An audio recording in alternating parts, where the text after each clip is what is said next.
สลับมาดูสถานการณ์ไฟไหม้โรงงานสารเคมีที่ระยองหน่อยนะคะคุณผู้ชมคือเหตุการณ์เนี่ยเกิดเพลิงไหม้ขึ้นตั้งแต่ช่วงเช้าวันนี้ประมาณ 9 นาฬิกาแล้วเสร็จแล้วเนี่ยก็มีการเข้าไปควบคุมเพลิงกันใช่ไหมคะล่าสุดคือสามารถควบคุมเพลิงได้แล้วประมาณ 95% ใช้เวลากับ20 ชั่วโมงนะใช่แล้วหลายคนก็กังวลนะคะเพราะว่าต้องมีการอพยพประชาชนที่อยู่ในพื้นที่บริเวณนั้นด้วยวันนี้ค่ะคุณผู้ชมก็มีการรายงานออกมานะคะเกี่ยวกับสถานการณ์ไฟไหม้โกดังเก็บกากของเสียอุตสาหกรรมและสารเคมีอันตรายในพื้นที่ของบริษัทวินโพรเซสจำกัดนะคะที่ตำบลบ้านค่ายจังหวัดระยองโดยมีการระเบิดเป็นระยะค่ะแล้วก็มีกลิ่นเหม็นสารเคมีคละคลุ้งจนต้องมีการอพยพกันในพื้นที่ทั้งหมดเลยนะคะล่าสุดวันนี้ทีมข่าวลงพื้นที่มาที่บริเวณดังกล่าวค่ะก็พบว่ากลุ่มเพลิงไหม้โหมลุกไหม้อย่างหนักตลอดเมื่อวานนี้ก็ดับลงแล้วนะคะเหลือเพียงแค่ควันสีขาวที่ลอยคลุ้งอยู่ในพื้นที่บริเวณโรงงานนะคะซึ่งก็ยังมีจุดที่เป็นกองวัสดุไม่ทราบชนิดที่ยังมีความร้อนระอุอยู่ภายในแล้วก็มีควันพุ่งออกมาเป็นหย่อมๆด้วยซึ่งเจ้าหน้าที่ปภ.และเจ้าหน้าที่กู้ภัยนะคะก็สับเปลี่ยนกำลังกันหลังจากที่ปฏิบัติงานกันหนักมาตลอดทั้งคืนเลยค่ะอันนี้ก็จะเป็นภาพมุมสูงนะคะที่จะเห็นได้ว่าอาคารที่มีอยู่ประมาณ5อาคารเนี่ยมีเพลิงไหม้ตรงจุดไหนบ้างนะคะทีนี้สภาพความเสียหายของโรงงานค่ะคือตัวโกดังมีทั้งหมด5หลังนะคะได้รับความเสียหายไปทั้งหมด4หลังโดยที่มีสารเคมีที่ถูกเก็บไว้ถูกไฟไหม้เสียหายแต่ก็ยังพอหลงเหลืออยู่บ้างซึ่งอาคารที่เสียหายเกือบทั้งหมดนะคะคืออาคาร3และอาคาร4เพราะว่าเป็นอาคารที่ใช้เก็บสารเคมีที่เป็นของเหลวอันนี้ก็เลยเป็นเชื้อเพลิงอย่างดีเลยส่วนอาคาร5เป็นจุดที่เชื่อมต่อกันแต่ว่าไฟเนี่ยลามไปแต่ไม่มากนะคะส่วนอาคาร2ที่เก็บของเหลวและแมกนีเซียมอันนี้ได้รับความเสียหายบางส่วนเรื่องของกลิ่นอันนี้หลายคนกังวลค่ะเพราะว่าถ้าอยู่ในบริเวณนั้นหรือว่าคนที่เข้าไปปฏิบัติการที่นั่นนะคะก็จะเห็นได้ว่ากลิ่นของสารเคมีที่ค่อนข้างแรงถึงแม้ว่าจะใส่หน้ากากอนามัยชนิด N95 แต่ก็ยังคงได้กลิ่นอยู่แสบจมูกแสบตากันหมดเลยนะคะหลายคนกังวลว่าแล้วอันนี้เนี่ยจะควบคุมเรื่องของกลิ่นยังไงทางด้านของนายจตุรงค์วงสุวรรณนายกอบต.บางบุตรค่ะบอกว่าสถานการณ์ตอนนี้นะคะสามารถควบคุมเพลิงได้ 95% แล้วซึ่งเมื่อวานนี้เนี่ยเพลิงไหม้โหมหนักช่วงประมาณเที่ยงถึงบ่าย3ซึ่งในระดับจังหวัดเองก็ลงมาบัญชาการด้วยนะคะจนถึงเวลา4 ทุ่มก็ควบคุมเพลิงได้ไว้ในวงจำกัดไม่ขยายตัวเพิ่มก็เลยมีการถอนกำลังชุดโฟมและชุดน้ำบางส่วนออกไปจากนั้นค่ะก็ใช้หน่วยของท้องถิ่นเข้ามาสนับสนุนคอยช่วยฉีดสเปรย์น้ำต่อนะคะจนถึงตี 3ที่ผ่านมาไฟก็เริ่มเบาลงเหลือแต่ควันอย่างเดียวก็ถือว่าสถานการณ์เนี่ยไม่น่าเป็นห่วงส่วนการควบคุมอีก 5% ที่เหลือค่ะก็เอาโฟมฉีดทับไว้เพราะว่าส่วนมากเป็นกลุ่มซากปรักหักพังนะคะแล้วก็เป็นซากสารเคมีที่มีความร้อนคุกรุ่นอยู่ด้านในก็เลยยืนยันว่าสถานการณ์ตอนนี้ไฟจะไม่ลามไปถึงบ่อเก็บกากน้ำมัน30บ่อภายในโรงงานเพราะว่าจุดนี้เป็นจุดที่น่าเป็นห่วงก่อนหน้านี้ว่าถ้าเกิดไฟเนี่ยลามไปถึงบ่อที่เก็บกากน้ำมันเนี่ยอันนี้ถือว่าอันตรายนะคะแต่ก็ยืนยันว่าไปไม่ถึงแน่นอนแต่ว่าสิ่งที่ยังห่วงก็คือไม่รู้ว่าสารเคมีจุดที่มีความร้อนอยู่เนี่ยเป็นสารอะไรแล้วก็มีคุณสมบัติอะไรบ้างซึ่งช่วงบ่ายวันนี้เนี่ยทางรองผู้ว่าราชการจังหวัดระยองก็มีการเรียกประชุมแล้วนะคะประเด็นสำคัญที่เขามีการพูดคุยหารือกันเนี่ยก็คือสรุปภาพรวมนะคะสิ่งที่เกิดขึ้นโดยเฉพาะการลุกไหม้หรือว่าการระเบิดเป็นระยะครอบคลุมไปถึง3 กิโลเมตรนะคะแล้วก็นอกจากนี้มีการประกาศพื้นที่2 ตำบลก็คือตำบลบางบุตรกับตำบลหนองบัวเนี่ยให้เป็นพื้นที่ภัยพิบัติประเด็นหนึ่งที่หลายคนตั้งข้อสังเกตเนี่ยการพูดคุยในวันนี้ชี้ไปถึงเรื่องของสาเหตุของการเกิดเพลิงไหม้ทางด้านของรองผู้ว่าราชการจังหวัดเนี่ยมองว่าประเด็นเรื่องของไฟฟ้าลัดวงจรต้องตัดทิ้งเนื่องจากว่าโรงงานนี้เนี่ยถู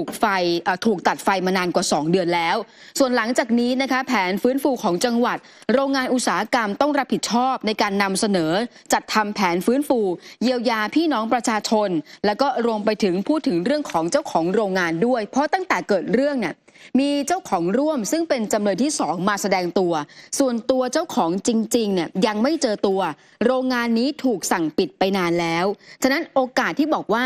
จะเป็นไฟฟ้าลัดวงจรหรือไม่มันอาจจะเป็นไปไม่ได้เพราะโอกาสที่จะเกิดเหตุไฟฟ้าปะทุขึ้นมามันคงจะไม่ใช่แบบนั้นแต่เอาล่ะวันนี้ยังไม่ได้ตัดทั้งหมดทิ้งเนื่องจากว่าก็ต้องดูถึงสาเหตุทั้งหมดอยู่ว่าหลังจากนี้ไปจะมีการสืบทราบเรื่องของการพิสูจน์การสอบสวนอย่างไรและยังบอกด้วยนะคะว่าทางโรงงานหรือว่ากรมโรงงานอุตสาหกรรมก็มีแผนที่ของสารเคมีที่เก็บอยู่ภายในอันนี้หลังจากนี้ต้องมาดูแล้วว่าจุดไหนจะเข้าไปกำจัดจุดไหนจะเข้าไปดับ แล้วก็จะมีชาวบ้านคนที่คุ้นเคยรวมไปถึงคนที่อยู่ในบริเวณพื้นที่เนี่ยเข้าร่วมพูดคุยหารือด้วยสำคัญก็คือเรื่องของการวางแผนเรื่องของเครื่องไม้เครื่องมือด้วยค่ะนอกจากนี้นะคะทางฝั่งของคุณโกเมนผิวพุ่มค่ะหัวหน้ากลุ่มโรงงานอุตสาหกรรมสำนักงานอุตสาหกรรมจังหวัดระยองนะคะก็ให้สัมภาษณ์ด้วยบอกว่าจริงๆแล้วเดิมทีอุตสาหกรรมจังหวัดเนี่ยมีการระบุว่าทางหน่วยงานได้ลงมาสำรวจพื้นที่จัดเก็บข้อมูล5อาคารนี้นะคะโดยผู้ประกอบการเนี่ยได้เก็บสารผิดมาตรฐานก็คือนำสารเคมีเอามาผสมกันคลุกเคล้ากันจนไม่รู้ว่าในถังนั้นเนี่ยมีสารเคมีชนิดไหนได้ชัดเจนคือไม่สามารถระบุได้ชัดเจนเพราะว่ามันผสมกันไปหมดนอกจากนี้เนี่ยไม่มีการแยกกองชัดเจนด้วยก็เลยเป็นประเด็นที่ว่าพอมีการเก็บสารแบบผิดมาตรฐานด้วยการมาผสมกันเนี่ยอันนี้เลยเป็นสิ่งที่ยังเป็นห่วงนะคะการติดตามตรวจสอบคุณภาพอากาศของกรมควบคุมมลพิษและหน่วยงานที่เกี่ยวข้องในช่วงเช้าของวันนี้ผลตรวจสอบ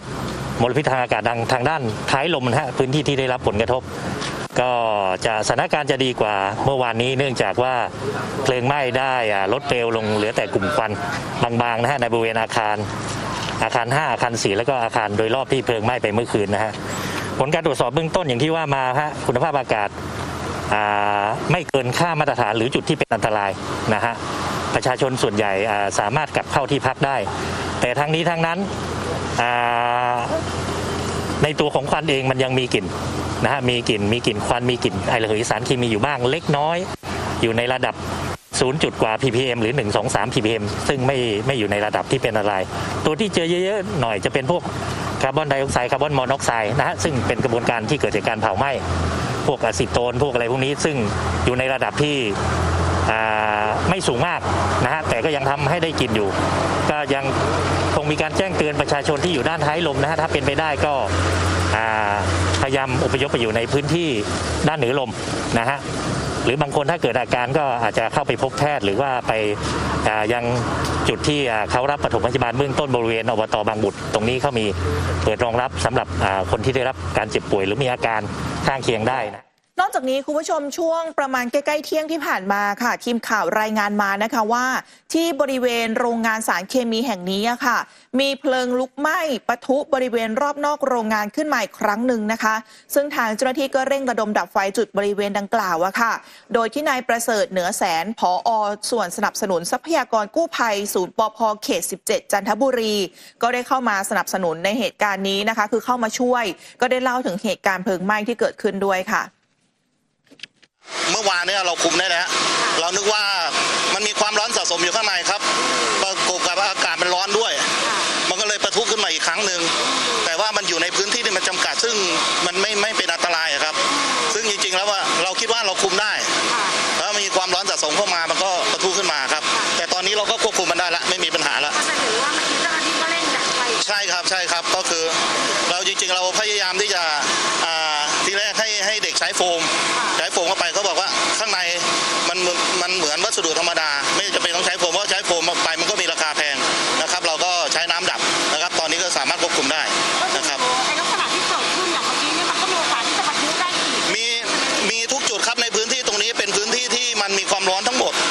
จุดเล็กๆน้อยๆองค์ประกอบของเชื้อเพลิงนี่ก็คือมีอากาศมีความร้อนแล้วก็มีเชื้อเพลิงมันก็สามารถปะทุได้อีกนะฮะเราก็พยายามที่จะควบคุมมันไว้เป็นจุดๆไปนะครับตอนนี้ก็ในพื้นที่ตรงนี้เราก็สามารถควบคุมในวงกว้างได้แล้วนะครับมันก็คิดว่าไม่สามารถที่จะลามไปได้นะครับเพราะว่าแต่ว่าบางส่วนมันก็ยังมีเชื้อเพลิงอยู่นะฮะเราก็เฝ้าระวังอยู่เหมือนกันไม่ให้มันไปแตะเชื้อเพลิงใหม่ถ้าไปแตะเชื้อเพลิงใหม่ขึ้นมาเมื่อไหร่ปุ๊บเนี่ยมันก็จะทำให้ความร้อนมันก็จะระอุขึ้นมาอีกนะครับก็เป็นห่วงเรื่องอากาศถ้ามีลมเข้ามามีความร้อนเข้ามาปุ๊บเนี่ยมันก็จะทำให้มันเกิดไฟเนี่ยค่ะก็ยังคงต้องทำงานกันอย่างต่อเนื่องนะคะเพราะว่ามันมีความร้อนสะสมบริเวณด้านในพื้นที่โรงงานด้วยสอดคล้องกับสภาพอากาศที่ร้อนด้านนอกด้วยก็เลยส่งผลให้เกิดการปะทุขึ้นแต่ก็การปะทุในรอบนี้คือมันอยู่ในพื้นที่จำกัดเพราะฉะนั้นก็ไม่ต้องกังวลใจใดๆนะคะเพราะทางผอ.ส่วนสนับสนุนกู้ภัยเนี่ยเขาก็บอกว่าไม่ส่งผลอันตรายใดๆแน่นอนแต่ว่าเรื่องของที่บอกมีกลิ่น ยังแสบจมูกแสบตาอันนี้ก็เดี๋ยวต้องอาจจะใช้เวลาหน่อยแต่เดี๋ยวหลังจากที่วันนี้รองผู้ว่าประชุมเสร็จแล้วใช่ไหมคะก็เดี๋ยวอาจจะต้องมีการเตรียมแผนในการเอาคนที่อพยพออกเอากลับเข้าสู่พื้นที่เหมือนเดิมใช่แล้วก็อีกสำคัญคือต้องคอยควบคุมแล้วก็คอยระมัดระวังแหละเพราะว่าอีก 5% เนี่ยมันมีโอกาสที่จะปะทุได้นะคะแต่วันนี้มีการรับแจ้งค่ะว่าเจ้าหน้าที่สำนักงานอุตสาหกรรมจังหวัดระยองเนี่ยเดินทางไปแจ้งความร้องทุกข์ต่อร้อยตำรวจเอกวิทยาบุญกุลรองสารวัตรสอบสวนสภ.บ้านค่ายเพื่อต้องการให้สืบสวนหาสาเหตุที่แท้จริงจากเหตุการณ์เพลิงไหม้โรงงานเก็บกากสารเคมีเนื่องจากว่าโรงงานนี้อยู่ระหว่างการปฏิบัติตามคำสั่งศาลจังหวัดระยองคือในเนื้อความเนี่ยลงวันที่19กรกฎาคมปี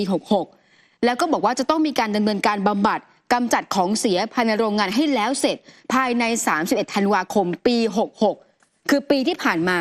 แต่สุดท้ายแล้วไม่สามารถดำเนินการตามกำหนดได้เนื่องจากว่าอยู่ระหว่างการจำแนกแยกของเสียแต่กลับปล่อยให้เกิดเหตุเพลิงไหม้จนทำให้ของกลางเนี่ยถูกไฟไหม้แล้วก็ได้รับความเสียหายรวมไปถึงส่งผลให้ประชาชนในพื้นที่ได้รับผลกระทบหลังจากนี้ไปเนี่ยต้องมีการสืบสวนสอบสวนถึงประเด็นเรื่องนี้ว่าอะไรคือสาเหตุแล้วทำไมหลังจากที่ได้รับเรื่องของการปฏิบัติตามคำสั่งของศาลแล้วถึงทำไม่แล้วเสร็จนะคะนอกจากนี้ยังมีการเพิ่มเติมถึงเรื่องของการตรวจสอบภายในโรงงานบริเวณจุดเกิดเหตุแล้วก็รวมไปถึงหลังจากนี้ไปเนี่ยเจ้าหน้าที่ก็คงจะต้องเฝ้าระวังเพราะว่ากลัวว่าเพลิงมันจะปะทุกลับขึ้นมาอีกครั้งหนึ่งขณะที่ทีมข่าวท็อปนิวส์ค่ะได้พูดคุยกับคุณป้าบุญเรือนนะคะที่อาศัยอยู่ใกล้ๆบริเวณนั้นเนี่ยบอกว่าตัวเธอเองเนี่ยอยู่ห่างจากจุดเกิดเหตุประมาณ1กิโลเมตรคุณป้าเล่าให้ฟังถึงวินาทีที่เกิดเหตุเพลิงไหม้บอกว่าตัวเองเนี่ยตกใจกลัวมากและกำลังปลูกผักอยู่ที่สวนข้างๆทราบข่าวก็รู้สึกว่าไม่สบายใจเพราะกลัวว่าทิศทางของลมเนี่ยจะพัดมาที่บ้านของตนหรือไม่เพราะว่าภายในบ้านก็มีสามีที่ป่วยติดเตียงรอการอพยพอยู่ด้วยค่ะแต่แฟนมันอยู่ในบ้านถ้าออกมารู้สึกมันเหม็นครั้งเดียวก็เขาก็หายไปแต่ก็น่ากลัวมากน่ากลัวมากกิโลประมาณกิโลครึ่งโอ้โหมันฟันดำปึ๊ดขึ้นสูงก็มองเห็นก็คนวิ่งกันใหญ่เลยแล้วก็รีบก็ถามว่าจะเอาไปไว้ไหนกันดีอะไรยังไงเนี่ยแล้วก็รอเขาอยู่รอเด็กว่าจะให้เอาไปที่ไหนจะเอาให้ใครมารับอะไรอย่างนี้นะมันยกกันไม่ไหวเนี่ยเป็นห่วงเขามากเขาก็ช่วยเหลือตัวเองไม่ได้นะเขาไม่รู้บอกว่าไฟไหม้โรงงานวินเวอร์เซตเขาก็ไม่รู้ตอนที่เขาไม่ติดเตียงเขารู้หมดน่ะช่วงไม่ติดเตียงสจ.เปียกเขาพาคนไปบวนร้องเรียนไม่ให้มาทิ้งอะไรของเน่าเสียนะมันหลายปีแล้วมันหลายปีจนก็เสียไปแล้วนานนะเราก็นึกว่าเขาบอกเขาไม่ทำแล้วเขารับปากแล้วอยู่เขาถึงก็ว่าทำไมจะไม่ทำเขาก็พูดกันเพราะตัวเองมันอยู่แค่หมู่5เขาอยู่หมู่4พื้นที่เขาเราก็ไม่รู้จะว่ายังไงก็ไม่ถึงแต่ว่ามันก็สู้เขาไม่ได้เขาก็อยู่ตอนนั้นก็ร้องเรียนมาอบต.อีกมาอะไรกันนะมาหลายแห่งตอนที่เขาไปยืนโต้กันอยู่ที่หน้าโรงงานเขาไม่ให้เข้านะช่วงนั้นหลายวันเป็นอาทิตย์นะยืนตากแดดกลางเต็นท์กันอยู่สจ.เปียกพวกชาวบ้านจากคนที่เขาโดนมากป้าก็อยู่หมู่5ก็ยังไปที่ต้องตั้งข้อสังเกตคือแบบนี้คุณผู้ชมคือชาวบ้านเนี่ยเคยบอกว่าก่อนหน้านี้พยายามที่จะรวมตัวกันในการร้องเรียนแล้วก็ต่อต้านโรงงานบริษัทวินโพลิสจำกัดไปแล้วกรณีที่มีการดำเนินการในการฝังกลบสิ่งปฏิกูลวัสดุพันธุ์ที่ไม่ใช้แล้วเพราะว่าเกรงว่าจะเกิดผลกระทบเรื่องของสิ่งแวดล้อมรวมไปถึงเรื่องของสุขภาพก็เลยร้องเรียนไม่ให้ทางโรงงานเนี่ยมีการนำสารเคมีหรือว่าของเน่าเสียมาไว้ที่ชุมชนชาวบ้านเคยนำทีมร้องเรียนไปจนกระทั่งชาวบ้านคนที่เขาเป็นคนนำทีมเนี่ยเสียชีวิตไปแล้วแต่มาเกิดเหตุการณ์แบบนี้เกิดขึ้นซ้ำตัวเธอเองก็บอกว่าแล้วจะทำยังไงต่อไปคือ1โรงงานเนี่ยมีหมายศาลกำหนดให้มีกำจัดทุกอย่างให้แล้วเสร็จภายใน30ธันวาคมปีที่แล้วก็ไม่เสร็จ2ก่อนหน้านี้ชาวบ้านก็ไปร้องเรียนแล้วถ้าเกิดว่ามีการร้องเรียนกับอุตสาหกรรมจังหวัดทำไมมันถึงไม่มีการขยับมาก่อนหน้านี้จนกลายมาเป็นเกิดเหตุนี้แล้วมันเกิดขึ้นแบบนี้บ่อยครั้งค่ะ